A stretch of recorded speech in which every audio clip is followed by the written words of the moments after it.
kan lo dam ale ama sain kanal pa isu Krista mingin chap char ku chibai kabuk chewani garil ru rom chu Isaiah bung som ruk cha som pani chuan irong bol du lo namle ram te chu an chianga an ral vekanga tia pathian thu chuan nam hi atama kan him na tu le kan dam na tu chu pakhata om bible in chu ming ko mu chu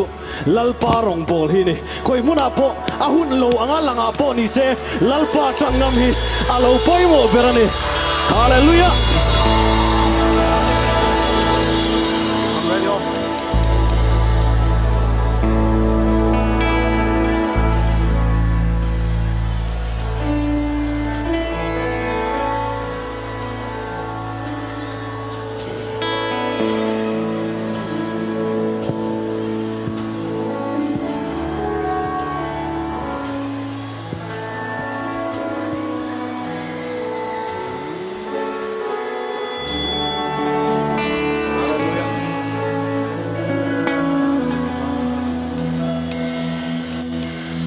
Sing nun chui chang hia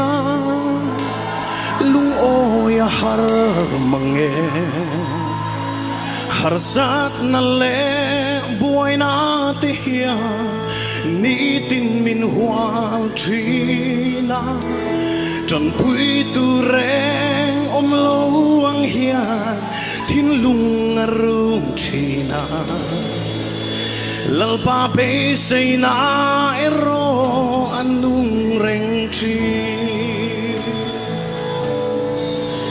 kata lalpa chani o kata na chani ka kong te tuang ilang lo ma se hey ka sereng kol chi min mai tu ani ke katan hia lalpa chani hallelujah ilam hoi nang ai tu I hoi san ai lo fa I mu tir thin ingai sak zia iti sakan soi tri cây bay say tu reng nay lâu hi lau ba ilam ka hoi nang ma châu ani kan bay say mấy anh chu kata lau ba chani o kata na chani ka kong te kluang ilang lo ma se hey ka sereng minen kol chi min mai tu ani kay katan hia lalpa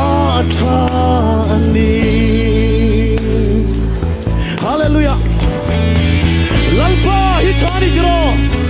so far in koi muna po mina Krista disen here min zoom tata koi muna po Christian kan ni zela lalpa tu kan ni zela lalpa cho ti tu lalpa ni siati hallelujah koi muna po mina so far ni lalpa yan min sui kom tata ni hallelujah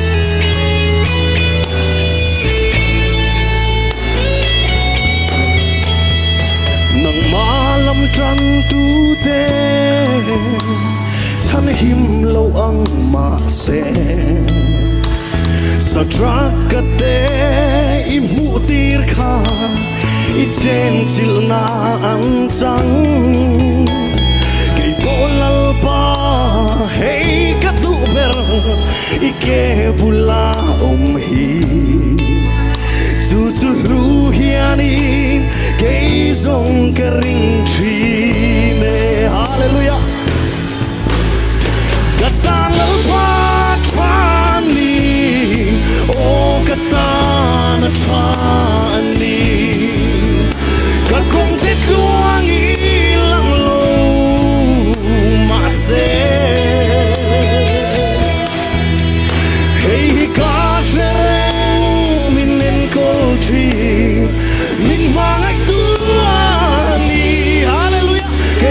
katan hian lalpa thani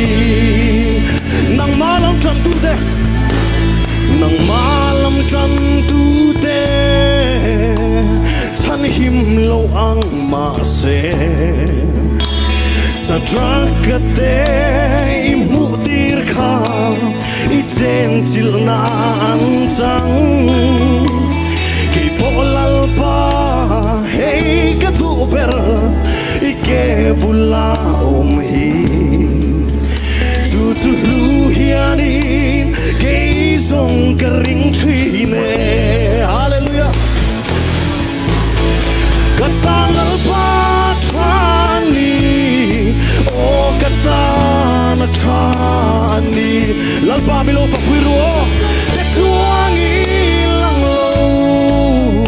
mase Hey ka sereng minen koltri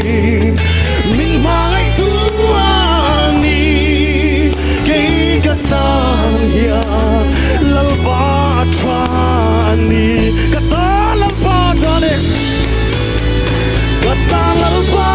trani Oh katana trani Kakong te tuang ilang mase Hey ka sereng tri Hey ka sereng minen koltri Min mai tuani Kay katan hian lalpa trani Hallelujah Hey ka sereng minen koltri Min mai tuani Kay katan hian lalpa trani Hallelujah Lalpa trong tu joy moi nom rose